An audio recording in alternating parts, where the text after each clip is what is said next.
علمای افغانستان چی خواستن؟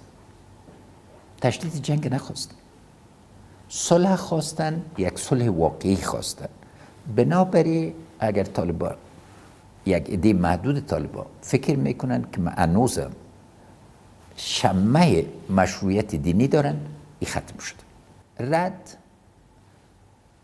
معنای رد کامل نداره.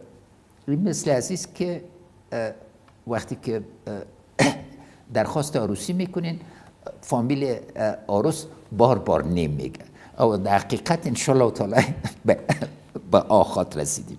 نن افغانستان په ناتو کې مولیدل مطلق بین المللي اجماع په افغانستان باندې.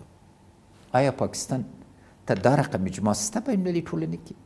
نو دوی ګټې دوی ملي ګټې دا ایجاب کوي چې دلته تجدید نظر وسي. او بل د سولې پلان او اوربند وښودل چې موږ بې عزته سوله نه غواړو، با عزته پایداره سوله غواړو، تلپایه سوله غواړو.